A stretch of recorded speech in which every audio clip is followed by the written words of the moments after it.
Here is another Angela Kane sew-along, sewing for beginners and for the more experienced seamstress, part 1 of 3. Welcome to my panel coat dress sew-along. If you have a paid membership of angelakane.com, download your pattern here. Non-members, just click the Buy button.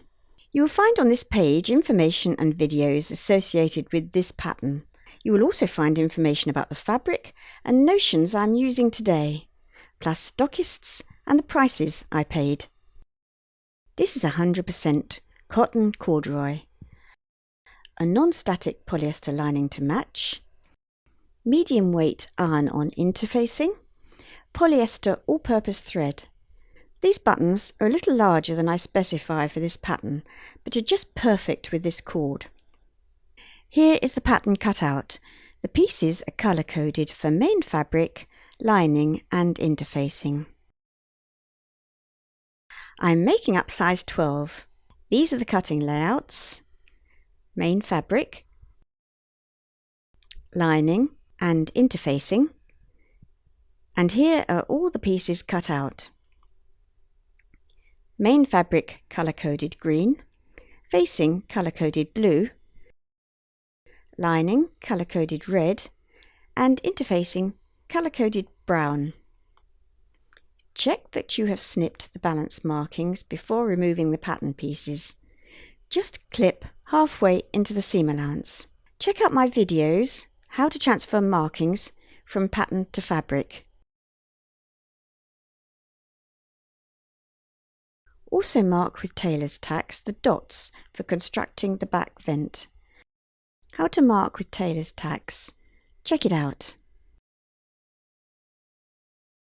And these dots are for lining up the pockets. And mark anything else useful, for example centre front and back, with a snip. Notice that the interfacing is cut without seam allowances, and it is placed along the stitching line. The first job is to bond the iron-on interfacing to the main pieces. Here are the pieces with the interfacing bonded to the wrong side.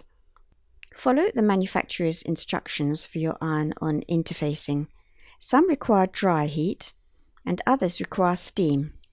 Have you spotted my mistake? The front band interfacing should be double this width and placed along the front edges. I correct this later on. I have also added interfacing to the back vent area. See my video Sewing the back vent for an explanation. These are the lining backs, wrong side facing up. For the back vent we need to cut away this part of the left side. Cut off that part of the pattern as a template. Stay stitch here and here, because we are going to clip into these angles. See the link to my vent tutorial. And when that is done, I will join the centre back seam to the dot and press the seam open. So the backs are now joined, and I have clipped into these angles. Next I will join the backside panels to the backs. Then I will join the back facing to the lining backs. Before that I will stay stitch this edge so that it doesn't stretch. The curve is on the bias and needs stabilising. Clipping into these curved edges as you pin will help you with this seam. So the lining facing back is complete. Now I will join the 3 pieces that make up the front lining.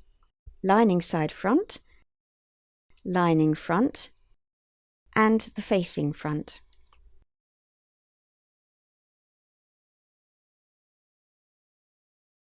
Again, I will clip these curves before I pin to help me match up the seam line.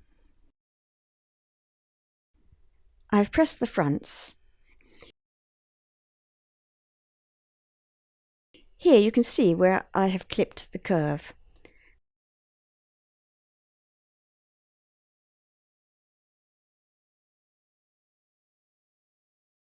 I will join the front facing to the back facing along the shoulder seam. Pin, baste and machine. Now for the main fabric front. I will form the pockets in the front side panel. This is the pocket lining. So, right sides together, join the pocket lining to the lower side front, here at the top of the pocket.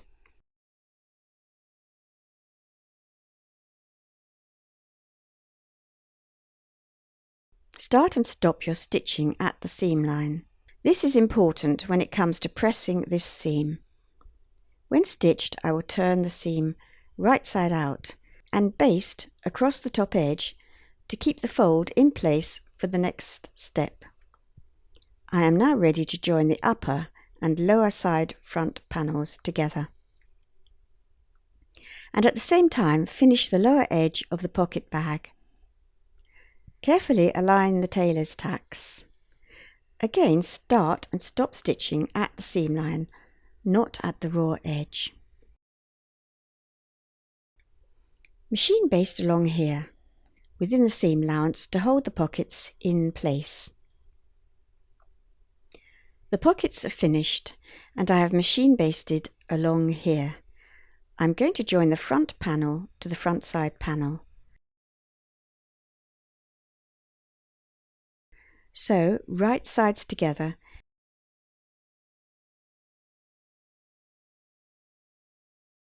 carefully match the notches, pin and baste.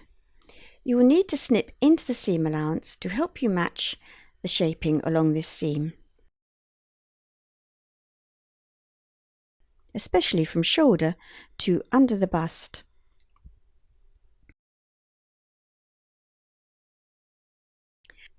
Before I pressed this seam, I clipped into the seam allowance on the side panel side, so that the pocket seam allowances can all be pressed towards the front.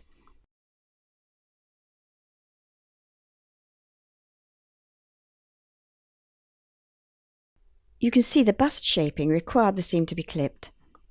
Moving on to preparing the backs in part 2. If you haven't done so already, please subscribe to this channel to be kept up to date with new videos and patterns. This pattern is from my site, see the links below. Thank you very much for watching this sew along series. See you in part 2.